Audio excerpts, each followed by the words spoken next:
Let's move on. Let's move on now, actually, to talk about Rwanda, because I want to talk to Tom Hunt, MP. Rwanda has been in the news since a couple of weeks ago, and probably a year or so before that, where the Supreme Court ruled that, in fact, we can't send anybody to Rwanda, and then even if we can send anybody, it won't be very many people. But Tom, I have to say, is a member of the Common Sense group, and he has actually said something rather interesting on Twitter this week. He actually said that it is incumbent on mainstream parties to urgently address the situation around migration. He believes it's become a national emergency. Tom, a very good evening to you. Thanks for joining us. I just want to congratulate you on actually saying what an awful lot of other people think, because MPs tend to say things, in my experience, particularly those in government at the moment, oh yeah, we're going to attach this, we're going to definitely try and stop the boats, or we're going to stop the boats, but they're not saying what most people are saying, which is this is a massive problem and we need to solve it.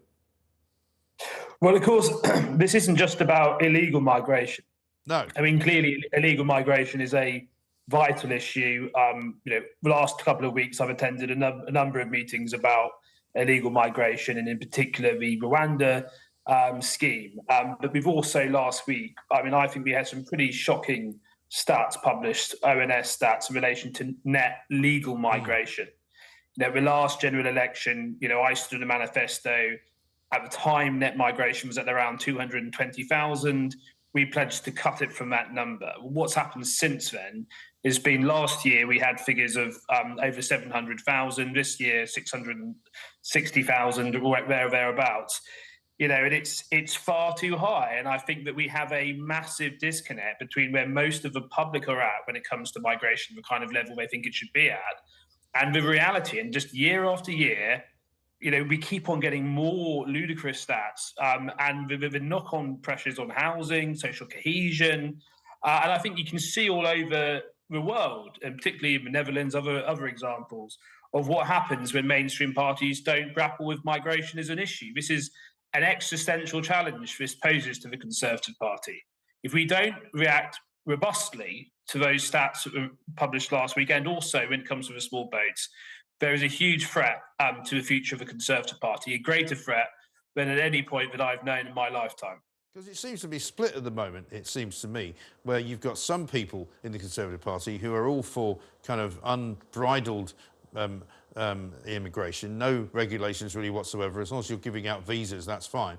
But it seems to me that people like yourself are saying, look, it's not a bottomless pit. We haven't got the space, frankly. We haven't got the infrastructure. We haven't really got the jobs. And we learned this week, for example, that an awful lot of the jobs that are being offered on certain visa schemes are being offered at a knockdown price. On the government's own website, they say you can offer 80% of the money to an immigrant that you would otherwise be paying to somebody who was actually living here already. It's high time. The problem is the Treasury have great influence when it comes to this debate. And they're only interested about GDP. And they feel as though having net migration at these unprecedented levels is a good thing in that regard. I think we need to see the whole issue in the round. I think we need to see the whole picture, and that means looking at GDP per capita, the negative impact that net migration is big at huge levels has had on that.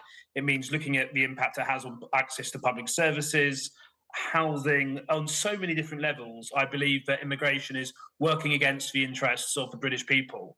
And I think, they've had enough. I've had enough. You are right.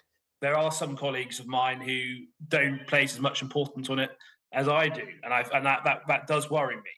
But I really think it's important we discuss legal migration and not just illegal migration. And no, absolutely. When it comes to this emergency legislation with regards to Rwanda and the illegal migration, it really needs to be a full fat option. It needs to go as far as it needs to go. There is no point saying we will do whatever it takes if you don't actually mean that. No. And my view is it's for our sovereign parliament to decide what to do in this matter. And I think, the sovereignty of our parliament, our national sovereignty, must override, international conventions and etc. And we need to derogate from certainly, I think the ECHR, Refugee Convention, and HRA when it comes to the Rwanda scheme. I must say I'm a member of Parliament. I listen to my constituents, and that's one of the reasons why I've been so engaged on this issue. But I'm also myself a citizen of this country, and I am hugely concerned about the effects of migration at these levels and what it will have on our country. Hugely concerned. Yeah. And I have to say, some of the marches, etc., we've seen over the last few months have heightened my concerns about some of the implications of mass migration, lack of integration. There's no question that has made a lot of people sit up and take notice. Annabel Derham's with me from the Telegraph. Annabel, can we put to bed this notion that the Treasury seems to be putting about that, you know, oh, migration's good for the GDP, it's good for the economy? Because what we've discovered with these latest legal migration figures is that there's an awful lot more people coming as dependents on work visas and on student visas than there are people actually coming to fulfil those posts. Yes, that's right. As Tom has underscored, the economic case for immigration, certainly immigration at these levels, is collapsing. There have been studies previously into, say, the number of foreign-born founders of the UK's fastest-growing companies, and that used to be close to around half of the fastest, most ambitious firms, but now it's dropped down to 39%. If you look, like Tom has underscored, at GDP per capita, that's actually going down, even if this massive influx of immigrants or people moving to the UK is leading to higher GDP overall. It's actually causing a decline in living standards. Of course, there's also the investment that we need in infrastructure. It's our inability to build anything, railways, hospitals, roads, schools. This is going to mean that people feel the impact of very high levels of immigration on a day-to-day basis. And it's very problematic for the Conservative Party because when the public has been asked about this at general elections, when they've been promised it will be reduced down to the tens of thousands, and the Brexit referendum that many people saw as an opportunity to take back control of our borders, the public has made it quite clear that they're not comfortable with high levels of immigration, and yet successive Conservative governments have failed to bring it down. Yeah, exactly. Tom, I mean, where do you think it sort of went wrong? Because I talk about this obviously an awful lot. You and I have spent many an hour, no doubt, on over the years talking on Talk Radio, now Talk TV, about the problem with migration. We saw it coming on trucks and lorries and coaches and things coming across the Channel Tunnel. We saw it on ferries. Now we see it on small boats. But we also see that the Conservative Party over time has kind of allowed this number to increase. Even in 2019, it was only 200,000 net migration. And at that point, having been elected, Boris Johnson vowed to bring it down, but he never did. And now it's just gone up and up and up and up. And it's no longer just about Ukraine and Hong Kong. It's literally there for the duration of the next few years. Well, I think with Brexit, I think that a lot of people came to a view that it's all about control of immigration. It's not about the numbers. Well, it is about control, but no, it is partly, or to a very large extent, about the numbers. And certainly on legal migration, I don't think that the penny's dropped for many people. But you're right.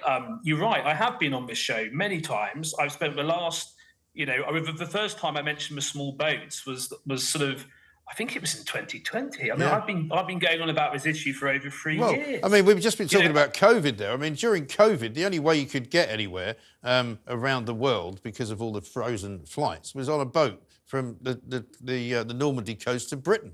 You know, I couldn't go and see my mother in America, but they could come here and it was no problem. But it's all coming home. Everything's coming home to roost at the moment. The next few weeks are going to be pivotal. So I have been talking about it for the last 3 years or so, but the next few weeks are going to be absolutely pivotal. And I will be speaking my mind incredibly directly about this issue and what I believe is in the best interest of my constituents. The sole thing I'm interested in is what does all of this mean for my constituents and their quality of life? And in many respects, it has a negative impact on their quality of life, and I think in so many different, we need to significantly increase the salary threshold for coming over here. We need to look at the dependents, and also why are we propping up the finances of many, second, third-rate universities, but don't produce graduates with the skills we need. When we talk about international students, some people have got it into their head that these are all, the world Nobel Prize winners splitting the atom at Granta Park in Cambridge. They're not. The vast majority of them are at sort of questionable universities doing courses without little benefit, and then of course they bring a dependence over with them as well. So look, this is I am beyond. I mean, I didn't even do any media last week because I think I was so angry. I didn't even do any media. I've calmed down. Well, I haven't really calmed down. I'm still pretty angry. No, don't calm down. We don't want you calm.